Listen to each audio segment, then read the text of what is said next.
Mi nombre es Abdullah. Tengo 43 años y soy de un lugar llamado Oa, en Irak. Oa es un lugar muy plano y fértil con muchos campos de agricultores rodeando la ciudad. A veces puede ser muy hermoso. En un buen día puedes ver por kilómetros en todas direcciones. Pero lamentablemente Uige siempre ha sido un lugar muy violento. En 2014, combatientes de Daesh llegaron a mi pueblo. Nos dijeron que estaban allí para liberarnos del gobierno apóstata chiita, el mismo que nos impuso los satánicos americanos. Si éramos suníes, eran nuestros amigos, mujahidines, cuyo deber sagrado era defendernos. En cambio, nos trataron peor que a perros. Mataban a cualquiera que se resistiera o los cuestionara. La tortura era común y las decapitaciones eran rutinarias.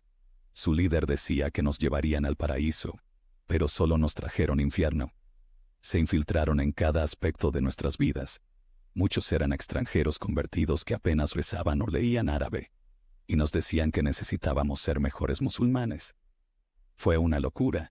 Fue bajo las manos de esos monstruos que viví los 2 peores días de mi vida. El primero comenzó cuando mi esposa salió de nuestra casa y fue al mercado por la mañana. Menos comida llegaba cada vez a los puestos del mercado, y recuerdo preocuparme por la cantidad de comida que mi esposa podría traer a casa. Eso debería haber sido lo menos de mis preocupaciones.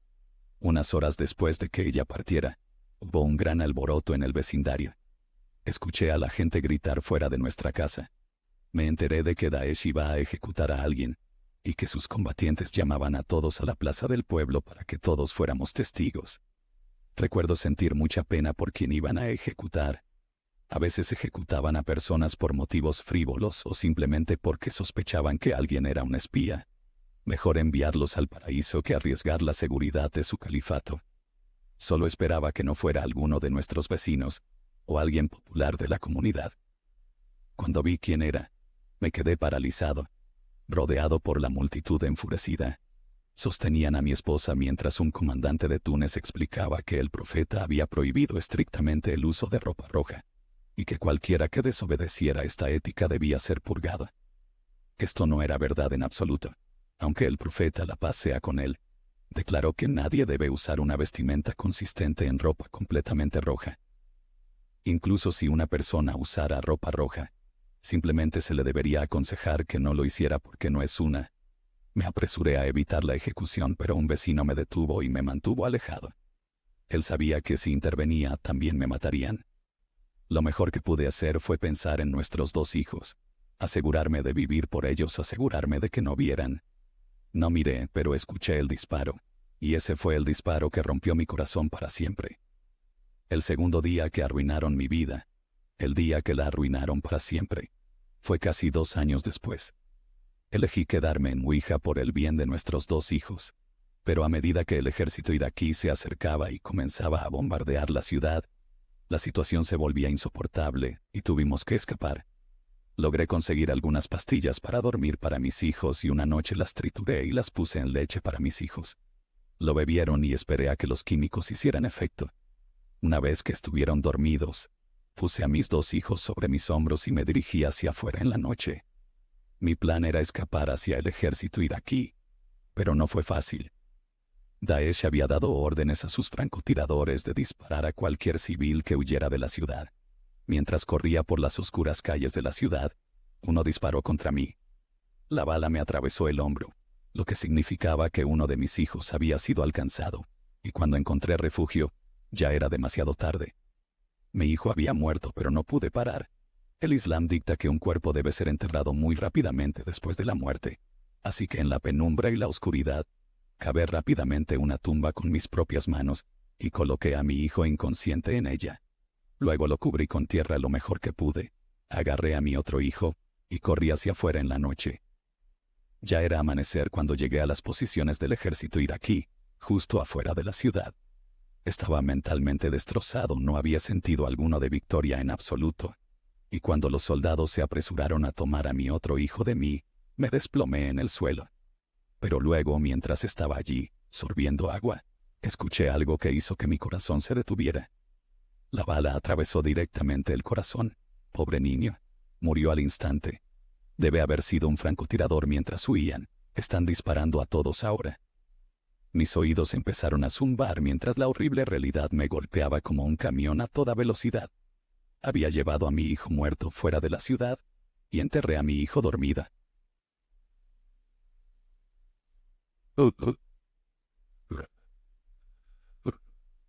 Estuve en 2 rifles, uno de esos nuevos regimientos formados después de la gran reestructuración que pasó el ejército británico en 2007. Estuve en Afganistán desde noviembre de 2009 hasta abril de 2010. Nos dijeron que iba a ser un tour difícil y sin faltarle el respeto a nadie más que haya servido allí. Creo que tuvimos uno de los tours más difíciles de cualquier regimiento enviado allá, cuando HERC 11 comenzó en noviembre y nos movimos hacia Zangan.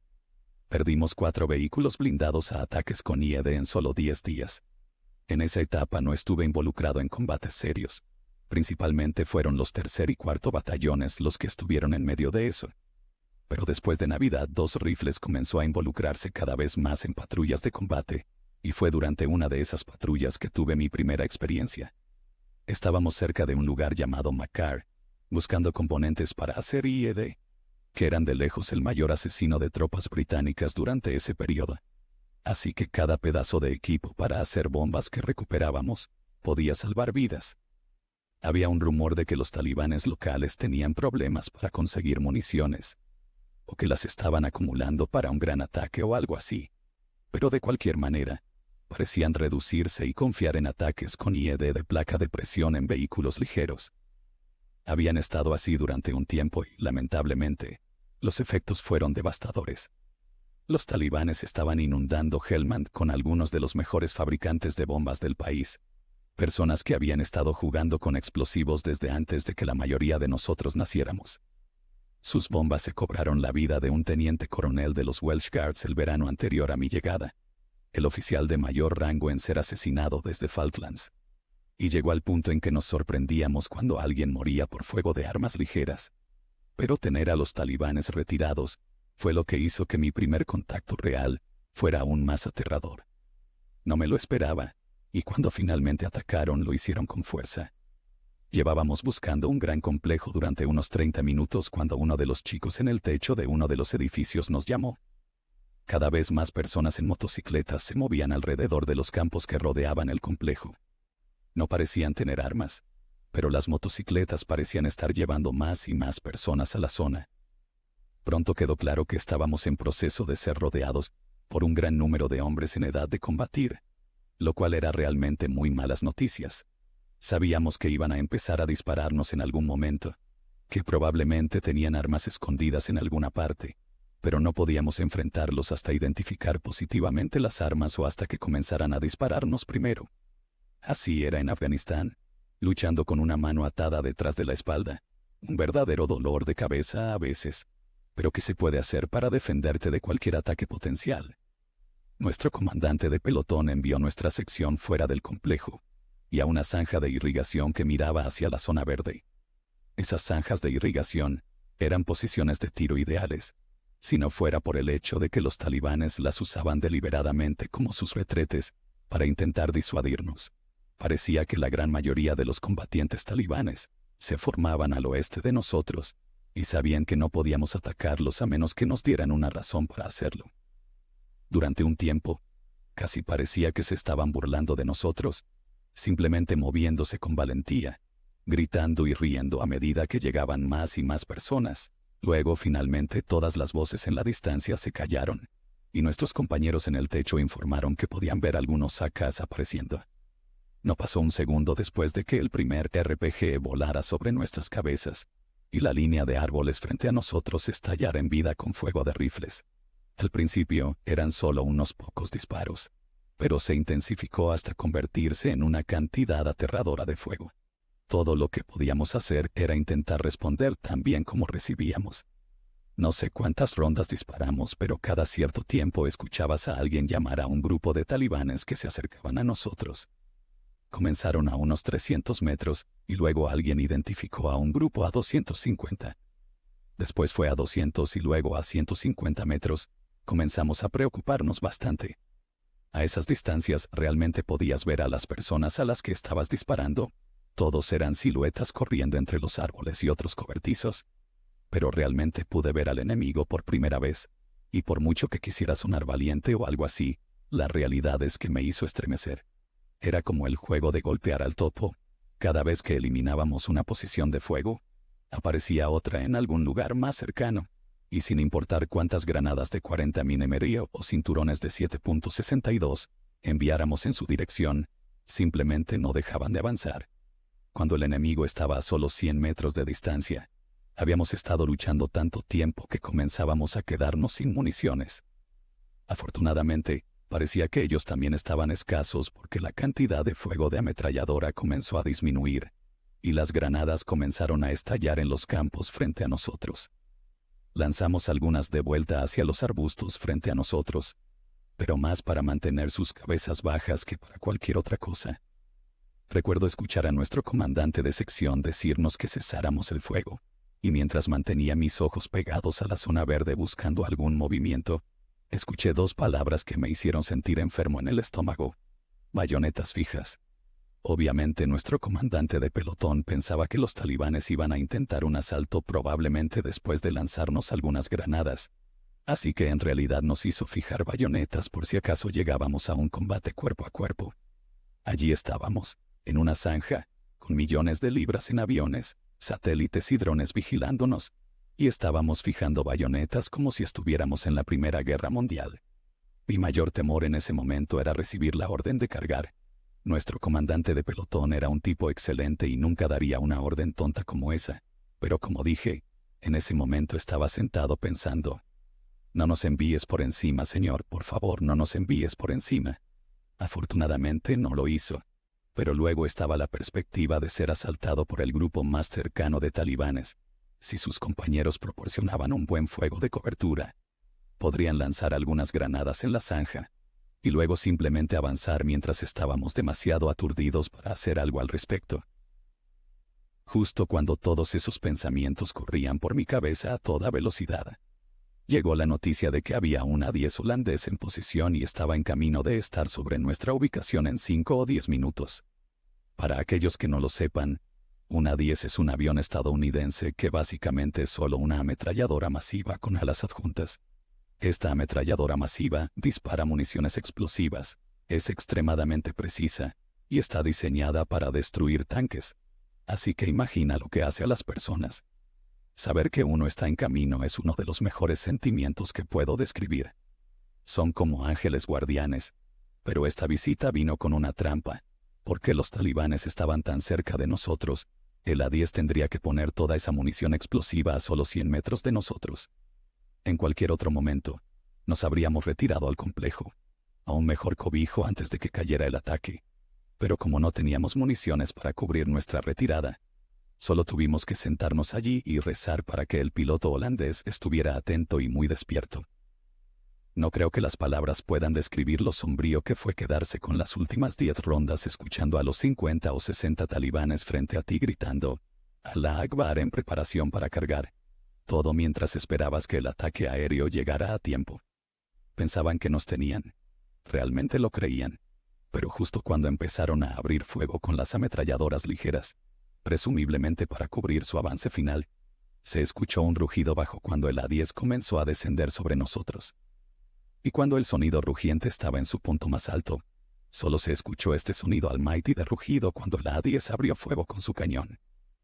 Uno de mis compañeros lo describió como si el cielo se estuviera rasgando, y después de que los árboles y arbustos frente a nosotros se destrozaron en una lluvia de chispas rojas ardientes, las armas de los talibanes se callaron. Hubo un poco de fuego esporádico, mientras los BLS, con un poco más de munición, lanzaban disparos a los talibanes que huían. Pero después de eso todo terminó. Terminamos de buscar el complejo. Empaquetamos todo el equipo sospechoso para hacer bombas que encontramos. Pero en lugar de solo caminar de vuelta a la base de operaciones avanzada en la que estábamos basados, algunos vehículos blindados vinieron a llevarnos de regreso, porque el riesgo de emboscada era demasiado grande. Sé que es un poco cliché, pero tu primer contacto siempre es el peor, y con cada uno que pasa, se vuelve más fácil lidiar con él porque acostumbrarse a la batalla así tiene un precio. Pero esa es otra historia para otro momento, creo. dado que la temporada de combate estaba de vuelta y los talibanes intentaron sorprendernos cambiando sus tácticas. Comenzamos a patrullar con mucho más munición para evitar quedarnos sin ella nuevamente. Dolía tener que cargar más equipo, pero así es la vida de soldado. Solo aprietas los dientes y sigues adelante con ello.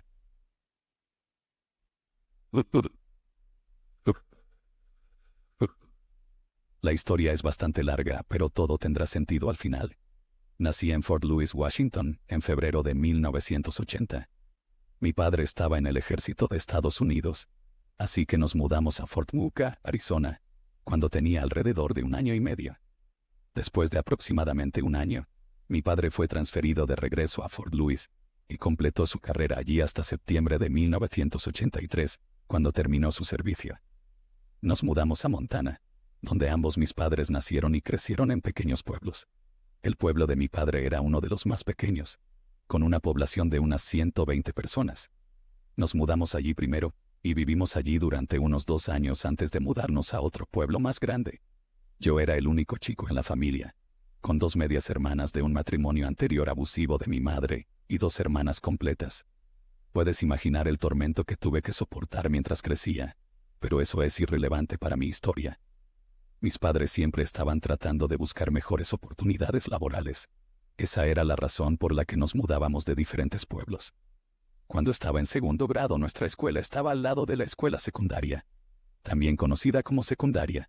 Así que el patio de recreo estaba al lado de la pista y el campo donde los estudiantes de secundaria solían pasar el rato después del almuerzo. Estábamos afuera durante nuestro recreo extendido, y yo estaba jugando en una de las vigas de equilibrio que estaba sobre resortes rígidos, para hacer el equilibrio un poco más desafiante. Miré hacia el otro lado y noté que una de las estudiantes de secundaria se acercaba rápidamente hacia mí de manera bastante agresiva. No pensé mucho en ello porque estaba demasiado ocupado jugando. Sin decir una palabra, me dio 2 patadas en la entrepierna tan fuertes que me levantó de la viga y colapsé de dolor. Empecé a llorar y luego me pateó en el estómago mientras estaba en el suelo, y los supervisores del patio se acercaron a ella y le exigieron saber por qué lo hizo. Ella respondió con disgusto: «No me cae bien». Le preguntaron si me conocía o qué había hecho para que ella me hiciera eso, y ella respondió con voz de asco: «Solo mírenlo, es estúpida». Los supervisores del patio exigieron que se fuera inmediatamente y llamaron a la escuela secundaria. Desde entonces nunca supe nada más. Así que no estoy seguro si la chica recibió algún tipo de acción disciplinaria. Noté que cada año escolar que pasaba, me consideraban el niño feo al que las chicas siempre rechazaban mientras pasaban, incluidas las chicas que tampoco eran gran cosa, y a veces incluso me empujaban para luego intentar pasarse mis gérmenes en asco. Nunca las molesté, pero este tipo de trato o intimidación, si prefieres llamarlo así, se convirtió en una rutina normal. Comenzó con las chicas y luego pasó a los chicos. Los viajes en autobús eran aún peores. Llegaba a casa con moratones de los chicos y arañazos y dolor de cabeza por tirón de cabello de las chicas. Supongo que pasar por esto me puso en una mentalidad deprimida que cambió mi comportamiento y me hizo aún menos agradable de estar alrededor. Comencé a caminar encorvado y nunca me sentí muy bien conmigo mismo. Eventualmente mis calificaciones comenzaron a disminuir porque comencé a soñar despierto con estar en casa y jugar, porque era la única vez que sentía felicidad. La escuela era miserable y terminé siendo retenido y tuve que repetir un grado. A veces intentaba encajar, pero solo conseguía ser rechazado aún más o incluso empujado físicamente. Mis amigos fueron los únicos a los que pude admirar y realmente me hicieron sentir bien conmigo mismo. Después de comenzar el 5º grado, nos mudamos nuevamente a Helena, la capital del estado. Extrañaba terriblemente a mis amigos y esperaba poder verlos de nuevo algún día. Helena fue el pueblo donde finalmente nos establecimos. Estaba aliviado de saber que estaría lejos de esos otros niños que fueron crueles conmigo, y podría empezar de nuevo. Me equivoqué. El acoso parecía seguirme como si estuviera siendo perseguido. Así que seguí siendo tímido y elegí mantenerme apartado durante el resto del 5º grado. Comenzó nuevamente con las chicas, pero los chicos prácticamente me dejaron en paz. Principalmente lidiaba con el rechazo. Les preguntaba a las chicas que me interesaban si querían ir al baile de la escuela solo para ser rechazado nuevamente y luego insultado. Mi autoestima estaba en su punto más bajo y mis calificaciones no eran las mejores. lo que hizo que repitiera el 5º grado nuevamente. Aquí estaba, 2 años mayor que los demás niños de mi clase, sin ningún tipo de interacción social, lo que me hacía sentir bastante incómodo. Así que decidí aceptarlo y me volví solitario. Una vez que comencé el 6º grado, el rechazo femenino continuó, pero nunca tuve problemas con los estudiantes varones, ya que me mantenía a mí mismo e intentaba ser amable con todos los que intentaban cualquier tipo de interacción. Las chicas me miraban con disgusto mientras pasaba por los pasillos.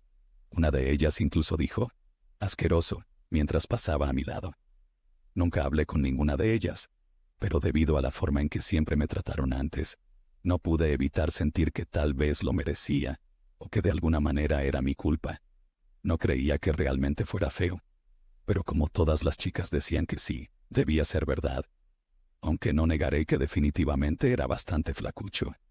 La chica más popular de la escuela también fue bastante cruel conmigo, y fue la única entre ellas dispuesta a ponerse física. Tenía mi casillero abierto mientras sacaba libros de mi mochila para mi próxima clase. Dentro del casillero, debajo del estante superior, había un gancho para colgar tu abrigo. Después de agarrar el último libro, sentí un fuerte empujón en la espalda, y la parte superior de mi cabeza golpeó el gancho y empecé a sangrar. Agarré instantáneamente la parte superior de mi cabeza, y me di la vuelta para ver a la chica popular parada detrás de mí con los brazos cruzados. Le lancé una mirada enojada y le pregunté por qué lo hizo. Ella me dijo con la boca, «Eres tan asqueroso», y se marchó enfadada.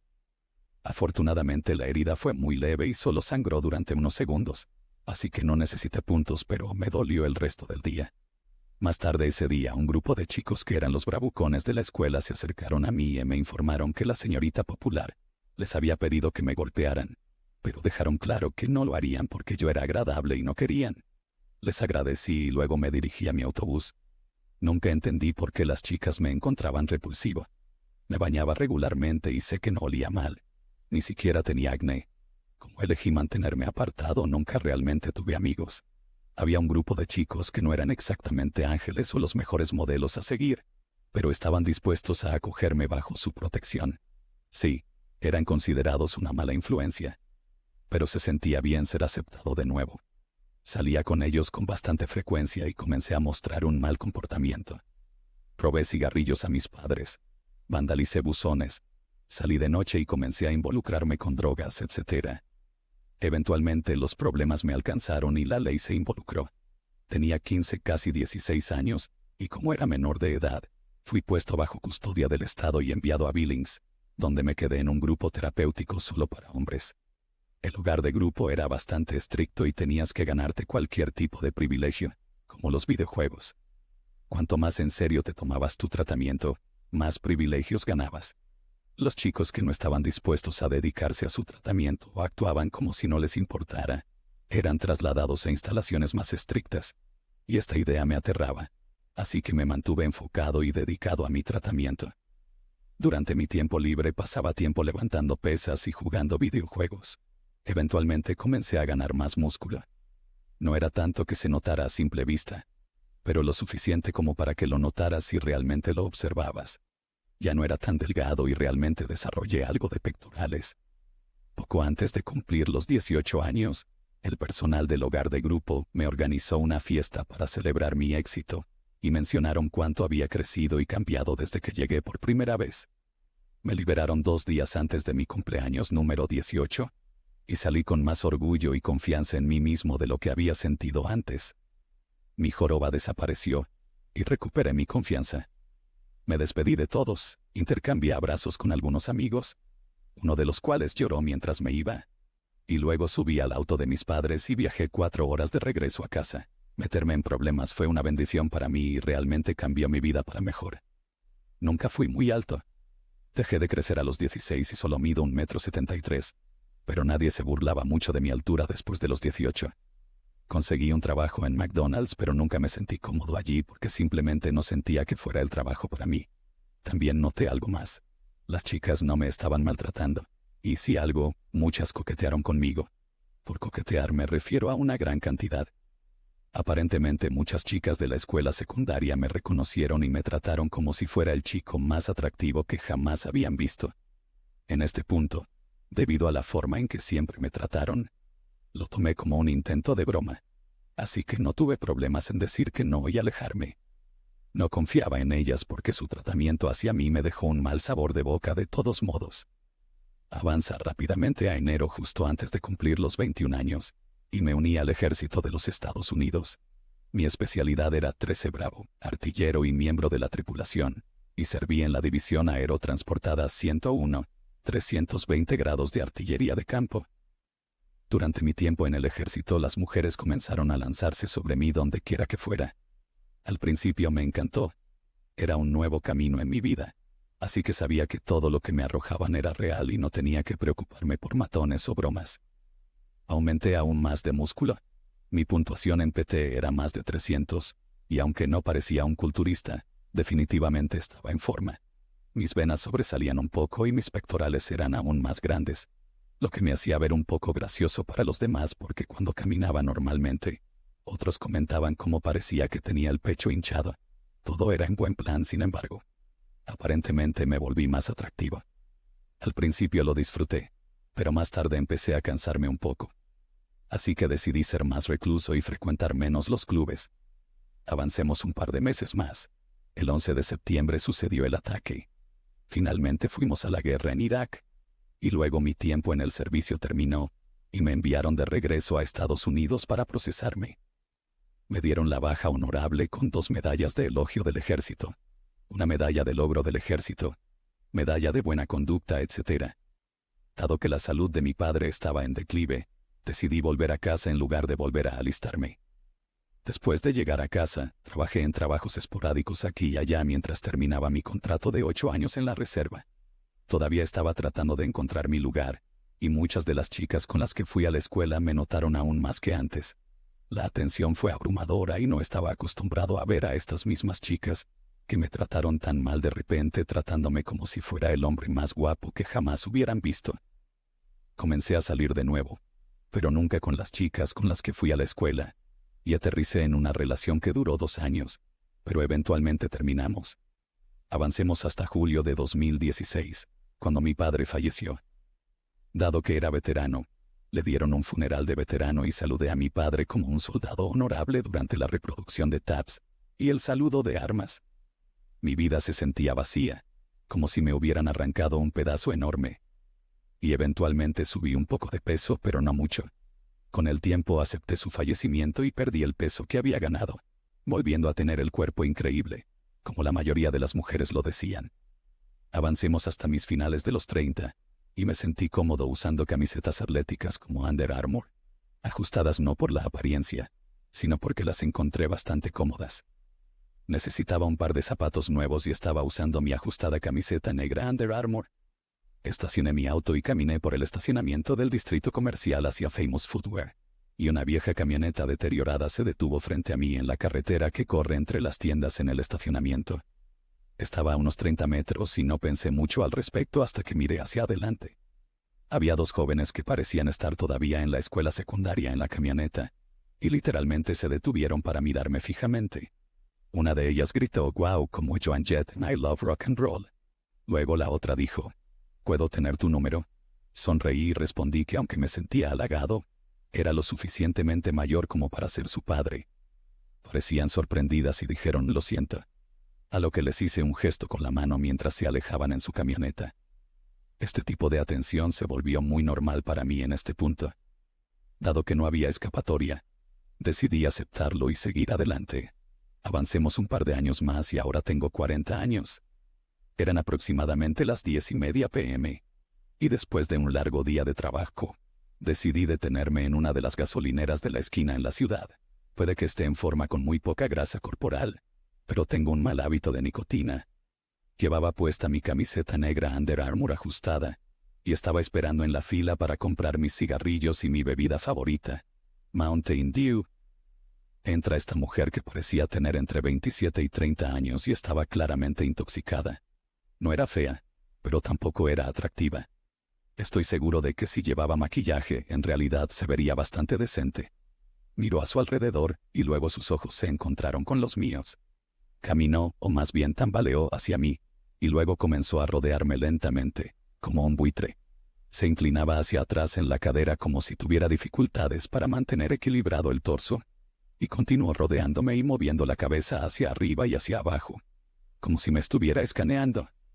Después de la tercera vez que me rodeó, me sentí muy incómodo y finalmente dije, ¿puedo ayudarte? Se detuvo a mi lado izquierdo y sonrió. Su mirada me envió escalofríos por la espalda. Mantuvo la cabeza quieta mientras sus ojos seguían mirándome de arriba a abajo. Nunca había experimentado este tipo de cosas antes, y era bastante inquietante y perturbador. Luego, con voz arrastrada, dijo, «Eres maldito caliente». Luego extendió la mano y tocó mi brazo diciendo, «Oh, Dios mío, estás tan jodidamente caliente». Me alejé incómodamente y dije, «Gracias». Luego volví a mirar hacia adelante esperando que se fuera. Sentí su mano tocando mi hombro izquierdo, y luego bajando suavemente por mi brazo, lo que me hizo sentir escalofríos. Cortésmente le pedí que dejara de tocarme, a lo que ella respondió con un «lo siento», y luego se inclinó más cerca de mí, con su aliento a alcohol abrumándome mientras decía en voz baja, «Por favor, eres tan caliente, y te llevaré a casa conmigo, ni te imaginas lo que te haré». Mi pelo se erizó y sentí las peores vibraciones de esta chica. Entonces, enojado, le dije bruscamente, «Ok, no, deja de tocarme. Aléjate de mí». Los otros clientes en la fila se volvieron y me miraron con una expresión combinada de shock y lástima. El dependiente entonces miró hacia arriba y dijo, «Señora, necesito pedirle que abandone la tienda. Ya le dije que no le venderé nada y ahora está molestando a los otros clientes». Ella, sin decir nada, pareció suspirar con tristeza y se tambaleó hacia la puerta. Finalmente llegué al mostrador y compré un paquete de cigarrillos y mi bebida. Luego salí de la tienda. Después de salir de la gasolinera, giré a la izquierda para llegar a mi auto. Mientras caminaba escuché pasos detrás de mí, pero no le di importancia ya que había otros autos estacionados cerca del mío. Desbloqueé mi auto y entré justo antes de cerrar mi puerta. Escuché que se abría la puerta del pasajero, lo que me sorprendió. Rápidamente salí manteniendo mi pierna derecha dentro del auto para ver a la mujer ebria tratando de subirse al lado del pasajero de mi auto. «Disculpa, ¿qué estás haciendo?», le pregunté. Ella me miró con confusión y respondió, «¿Puedes llevarme a casa?». «No, no lo haré. Necesitas salir de mi auto», le dije con firmeza. Ella parecía sorprendida y dijo, «Pero no tengo forma de volver a casa». A pesar de sentir una incomodidad extrema por su comportamiento inusual, sentí un poco de lástima y le pregunté dónde vivía. Me dijo que vivía en uno de los complejos de viviendas que estaba literalmente al final de la cuadra. La piedad que sentí desapareció rápidamente y respondí, «Está justo allí, puedes caminar». Ella calmadamente respondió, «No, gracias». En ese momento me enojé y le dije en tono serio, «Por favor, sal de mi auto». Ella parecía sorprendida de nuevo y con una mirada triste bajó la cabeza y abrió lentamente la puerta para salir. Me relajé y me senté de nuevo en mi auto, cerrando los ojos y suspirando de alivio mientras apoyaba mi cabeza contra el reposacabezas. Sin embargo, sentí que el auto se movía de nuevo, como si alguien estuviera entrando por la puerta del pasajero. Me giré para verla metiéndose de nuevo en mi auto y cerrando la puerta. En este punto, estaba más allá del horrorizado y muy enojado. Grité con todas mis fuerzas, «Señora, si no sales de mi auto te sacaré yo mismo y llamaré a la policía. Sal ahora mismo». Ella se negó a moverse. Pasé de estar parcialmente horrorizado a simplemente enojado y salí del auto. Caminé alrededor del lado del pasajero y abrí la puerta. Ella me miró y en tono confundido preguntó, «¿Qué estás haciendo?». Respondí firmemente, «O sales de mi auto ahora mismo o te saco». Entonces ella dio un resoplido enojado y trató de darme un puñetazo mientras pasaba un hombre. Afortunadamente, tengo reflejos rápidos. Retrocedí y agarré su muñeca, girándola físicamente y empujándola agresivamente. No lo suficiente como para derribarla, pero lo suficiente como para mostrarle que hablaba en serio. Ella comenzó a gritarle a otro chico que entraba a la gasolinera, diciéndole que llame a la policía porque yo la golpeé en la cara. Firmemente dije, «No, no lo hice», pero ella se volvió y gritó, sí, lo hiciste, mentiroso». Calmada dije, «Está bien, estoy seguro de que todas estas cámaras aquí afuera confirmarán tu historia y probarán que estoy mintiendo». Ella pareció derrotada y volví a mi auto. Cerré las puertas de inmediato después de arrancar el coche. Ingresé a la configuración de mi vehículo y programé mi llave para que solo desbloquee la puerta del conductor en lugar de todas. No estaba dispuesto a permitir que algo así volviera a suceder. Puse el coche en reversa y mis sensores de estacionamiento trasero se volvieron locos. Miré hacia atrás para ver la parada allí, negándose a moverse. Llamé a la policía y les expliqué todo. Me pidieron que le pidiera que se moviera, así que le informé que estaba hablando con la policía y que necesitaba moverse. Resopló y se apartó. Subí la ventana y retrocedí. Luego puse el coche en marcha. Mientras comenzaba a avanzar, golpeó mi ventana con el costado de su puño, y luego escupió sobre ella. Informé a la policía de eso, lo que también escucharon. Supongo que el Bluetooth de mi auto era bastante bueno, así que me pidieron que describiera su apariencia. Dijeron que enviarían a un oficial a la escena. Pregunté si necesitaban que me quedara y sugirieron que me fuera, ya que ella claramente estaba beligerante. Me sentí aliviado de salir de allí. Estaba cansado y tenía que trabajar al día siguiente. No dormí muy bien esa noche. Nunca había experimentado ese tipo de cosas antes, y fue uno de los momentos más espeluznantes de mi vida. Desde entonces, he sido más cauteloso y consciente de mis alrededores. Odiaría toparme con esa mujer nuevamente, sobria o borracha. Espero no cruzarla nunca más.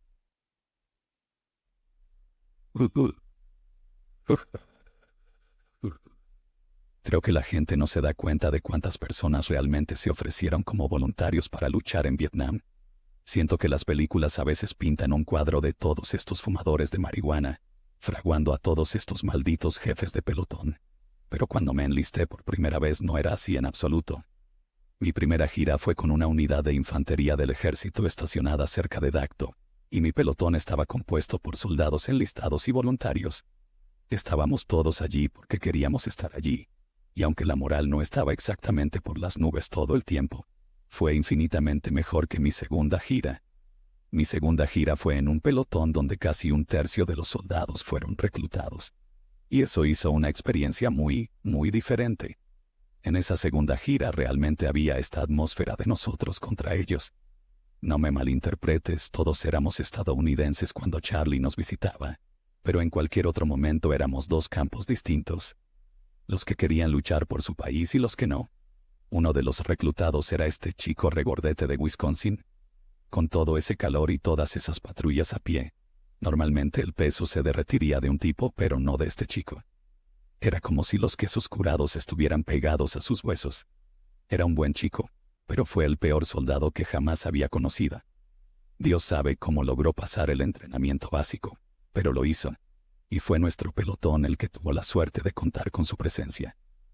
Era lento, no tenía resistencia, y tenía esta increíble habilidad para quedarse dormido durante la guardia. Cada vez que lo hacía, nuestro sargento de pelotón le hacía la vida imposible durante unos días, pero como estábamos tan cortos de personal, no podían sacarlo de la línea. Unos meses después de comenzar la gira, el chico de los quesos curados empezó a enderezarse y empezó a comportarse más como un verdadero soldado. Luego, una noche, a él y a otro tipo les dijeron que establecieran un puesto de observación a unos 2 kilómetros de donde estábamos tendidos en emboscada.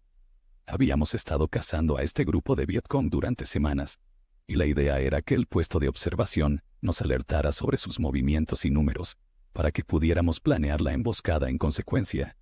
Así que montamos un campamento improvisado en la selva. Los tipos del puesto de observación se fueron a instalarse, y mientras se ponía el sol y la noche avanzaba, los tipos del puesto de observación seguían registrando por radio de vez en cuando. Pasaron un par de horas y nos estábamos entreteniendo comiendo algo o turnándonos para dormir o hacer guardia. Recuerdo que intentaba dormirme simplemente tendido en la oscuridad y escuchando los sonidos de la jungla. Pero aunque estaba exhausto, el sueño simplemente no llegaba. Entonces empecé a escuchar susurros, nuestros tipos hablando entre ellos. Momentos después, uno de mis amigos me sacudió despierto. Nuestro hombre de radio había perdido contacto con el puesto de observación, y nuestro sargento de pelotón estaba fuera de sí cuando se enteró. Le dijo a nuestro hombre de radio que si los quesos curados se habían quedado dormidos en su puesto, debíamos dispararle y dejarlo por muerto. Eran palabras vacías, pero entiendes la idea. El sargento estaba furioso. Como resultado, un puñado de nosotros fue seleccionado para bajar sigilosamente al puesto de observación para comprobar qué había pasado con los quesos curados, y el otro soldado con él. Y yo fui uno de ellos. Entonces, guiados por este cabo llamado Beantown, nos deslizamos hacia la selva en dirección al puesto de observación.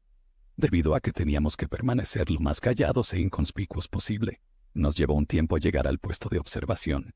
Pero cuando finalmente llegamos allí, recuerdo haber visto a un tipo dormido en el suelo mientras otro tenía la espalda apoyada contra un árbol caído, con la cabeza inclinada claramente dormida. El cabo comienza a susurrarles diciendo, «Quesos curados, quesos curados, despiértense de una vez». Pero los quesos curados no se mueven. Entonces el cabo se levanta, camina hacia él y le da un puntapié bastante fuerte para despertarlo. Los quesos curados no se despiertan, simplemente caen al suelo como un tronco. Luego, aproximadamente un segundo después, comenzaron los primeros destellos de los disparos, iluminando la jungla. Los Vietcong se acercaron sigilosamente a los quesos curados y a su compañero. Les cortaron la garganta y luego usaron sus cuerpos para atraernos. Los primeros 10 o 20 disparos fueron todos dirigidos contra nuestro cabo, y después de que cayera como una tonelada de ladrillos, simplemente corrimos de vuelta hacia el resto del pelotón. Los Vietcong nos persiguieron a través de la jungla. Nuestros tipos les dieron duro y los hicieron retroceder. Luego, por la mañana, avanzamos hacia donde había estado el puesto de observación para recuperar los cuerpos. Cosas como esa eran las que hacían que Charlie fuera tan aterrador. No estaba bien equipado ni bien abastecido, pero era inteligente y astuto, y todo el arte y la artillería del mundo no podían contrarrestarlo.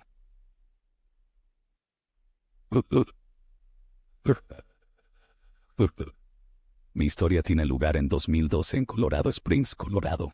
Estaba estacionado en Fort Carson y un fin de semana algunos amigos y yo salimos a beber a una bolera, una noche bastante normal al principio, nada loco y nada destacable. Uno de mis amigos, llamémoslo Jay, preguntó si alguien quería ir por Gold Camp Road, que está embrujada y es espeluznante. Entonces pensé, ¿por qué no? La mayoría estuvimos de acuerdo, pero algunos decidieron irse a casa. A mí siempre me ha gustado todo lo espeluznante y paranormal, así que no perdí tiempo en decir claro que sí. Así que nos decidimos, terminamos nuestras bebidas y salimos por la puerta. Para entonces, yo ya estaba bastante emocionado. Lo que pensé que sería una aburrida noche de sábado bebiendo en una bolera local, se estaba convirtiendo en algo mucho más interesante. Éramos 2 vehículos llevándonos todos. Y mientras nos dirigíamos hacia la famosa Gold Camp Road, me contaron la historia que la acompaña. Porque siempre hay una historia, ¿verdad? No estoy seguro de si hay alguna verdad real en la historia que te voy a contar, pero lo que experimentamos ahí sí sucedió. Escondida en el condado de Teller y atravesando el cañón North Cheyenne. La carretera tiene unos 13 kilómetros y 800 metros en un solo sentido, y está completamente sin pavimentar. En 2022, está cerrada al tráfico vehicular debido a esto. La carretera es popular entre ciclistas y excursionistas, pero se ha construido un desvío para evitarla. Tiene una historia siniestra y se dice que está embrujada. Situada en las colinas de Colorado Springs y Bear Creek Park, en la década de 1880 se construyó un ferrocarril desde la zona de Creek hasta Colorado Springs durante la fiebre del oro. En 1922, cesó sus actividades y fue convertido en una carretera. La nueva carretera tenía 3 túneles, uno de los cuales se dice que colapsó alrededor de 1988, y un autobús escolar lleno de huérfanos chocó con él, matando al conductor y a todos los niños a bordo. Después del incidente, se dice que los túneles están severamente embrujados, y aunque esto es solo superstición, las garras de la cerca que protege uno de los túneles no hacen nada para desalentar las historias. Mientras la mayoría de estas afirmaciones se han hecho sobre el tercer túnel, otros han reportado extraños eventos en los 2 túneles restantes también. El túnel colapsado está sellado con grandes puertas, y está ubicado más allá de donde los automóviles pueden pasar fácilmente. Este lugar es muy popular como punto de encuentro para adolescentes y jóvenes, especialmente en las noches de verano. Hay varias historias que rodean estos túneles, construidos en la década de los 1800. Se dice que muchos trabajadores murieron durante su construcción, el más prominente del cual ya te he contado, el del autobús escolar. Pero van desde un conductor de autobús suicida hasta un tren en dirección contraria o el colapso del túnel. Hoy en día la gente conduce a través del segundo túnel, esperando que el coche se mueva después de ponerlo en punto muerto y apagar las luces. Otros dicen haber visto apariciones de hombres con capuchas. El tercer túnel no se puede atravesar en coche, pero muchos curiosean para descubrir los secretos de este lugar espeluznante. Mientras subíamos lentamente por la carretera sin pavimentar de un solo sentido, me contaron la historia de los niños en el autobús. No voy a mentirte, la mayoría de ella realmente no me impresionaba. Cada pueblo tiene una historia así, ¿verdad? Donde si vas por esta carretera en esta noche y te detienes aquí, verás el fantasma de tal o cual. Siempre es una carretera y siempre es un puente. He pasado gran parte de mi vida explorando lugares abandonados espeluznantes, cementerios y lugares supuestamente embrujados. Así que estaba emocionado de añadir esto a mi lista y pensé que sería genial escuchar la historia, ya sabes. Luego volveríamos a nuestro camino. Unas horas más tarde y sin nada destacable que sucediera, atravesamos el primer túnel y yo estaba aún más emocionado y realmente impresionado por lo larga que era esta carretera, y lo hermosa que se veía la ciudad a medida que subíamos más y más alto. Lo mismo ocurrió cuando pasamos por el segundo túnel. Antes de llegar al tercer túnel había un lugar para estacionar porque me dijeron que no podíamos atravesarlo en coche y teníamos que bajarnos y caminar. Todos bajamos, estábamos hablando y riendo y tomamos algunas cervezas más. Algunos de mis amigos y yo incluso disparamos algunas armas, estúpido lo sé. Yo tenía 21 años, un poco borracho y no estaba usando mi mejor juicio. Después de que toda la conmoción se calmó, yo y dos de mis amigos del ejército nos acercamos al tercer túnel, y me mostraron cómo estaba cerrado con una verja, pero se podía pasar detrás si se quería. Había mucha basura y latas de cerveza. Parecía que había habido mucha gente viniendo aquí durante un tiempo haciendo lo mismo que nosotros. De nuevo, nada destacable. Fue interesante verlo, pero sin avistamientos de fantasmas aterradores, sin bus fantasma ni niños gritando. Después de unos 15 minutos regresamos a nuestros coches, y poco después hablamos de simplemente irnos, porque no estaba pasando nada, y ya era bastante tarde. Calculo que eran alrededor de las 2 de la mañana en ese momento. Nos tomó al menos de 25 a 30 minutos subir esta montaña. Era prácticamente una carretera de un solo sentido que serpenteaba, así que teníamos que conducir muy despacio. Creo que en este punto, todos estábamos hartos y listos para regresar, así que poco después volvimos a nuestros vehículos. Uno de mis amigos seguía insistiendo en que escuchaba algo, jurando que escuchaba niños. Yo me reía de él como diciendo, «Claro, amigo, como tú digas». Luego se acercó a nuestro vehículo y comenzó a esparcir talco para bebés por todo el auto. Jay, el conductor del auto, le dijo, «¿Qué estás haciendo, amigo?» Él explicó que la leyenda urbana dice que si pones talco para bebés en el auto mientras conduces hacia arriba o hacia abajo por la montaña, verás huellas de manos por todo tu auto después. Rodamos los ojos, dejamos que terminara, y luego nos subimos. Otros estaban en un sube delante de nosotros y estábamos en un deportivo detrás de ellos. Estaban a una distancia decente delante de nosotros. Así que fue extraño cuando de repente aparecieron dos luces delanteras doblando la curva detrás de ellos. Al principio nos preguntamos mutuamente si había otro coche allá arriba. No, definitivamente no lo había. Estábamos en la cima y no había otros vehículos estacionados allí con nosotros. Y como dije antes, el último túnel está cerrado con verja y no se puede pasar ningún vehículo de ese tamaño. En este punto, Jay estaba un poco asustado, y yo me sentía incómodo con la idea de que el coche nos alcanzara, casi a punto de golpearnos y luego retroceder, repitiendo esto una y otra vez durante unos 10 minutos.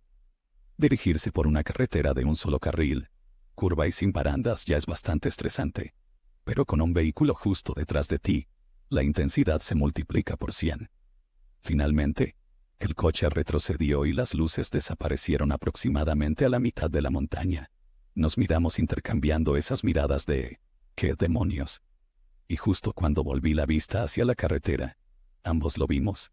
Un hombre caminando hacia arriba de la montaña a las 2:45 de la mañana. Tenía la cabeza agachada y llevaba barba y cabello largo que le cubría la cara. Lo que más me llamó la atención fue que llevaba una chaqueta reflectante verde y amarilla. Ambos dijimos algo como «¿Qué diablos está haciendo este tipo a estas horas?». Mientras continuamos bajando, realmente me estaba empezando a sentir nervioso porque había demasiadas cosas extrañas sucediendo. No había señal de otro vehículo estacionado al costado de la carretera mientras avanzábamos, como si el tipo se hubiera estacionado y solo quisiera dar un paseo nocturno por la montaña. Tan extraño y loco como suena, parecía un conductor de autobús.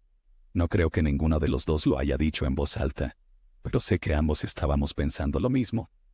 Jay y yo finalmente llegamos de regreso a la base unos 10 minutos después, con los nervios destrozados y listos para regresar y llamarlo una noche. Jay quería parar a echar gasolina y tomar algo para calmarse, así que paramos en una gasolinera cercana. Entré mientras él estaba echando gasolina. Agarré 2 botellas de agua y salí. Pero me detuve en seco cuando llegué a la parte trasera de su auto. Jay, tienes que ver esto, hombre, le dije mientras él cerraba la puerta de la gasolina y giraba hacia mí. Lentamente se dio la vuelta para ver a qué estaba mirando. La ventana trasera de Jay estaba completamente cubierta de pequeñas huellas de manos.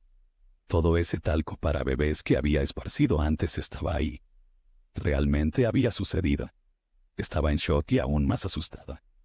Jay inmediatamente dijo, no, no, no, y tomó ambas botellas de mis manos para tirar el agua sobre el parabrisas y limpiarlo todo. Seguía diciendo, no, no, no, entre dientes todo el tiempo. Los dos nos subimos al auto y nunca más hablamos entre nosotros sobre eso por alguna razón. Y desde entonces no he vuelto a ir a Gold Camp Road.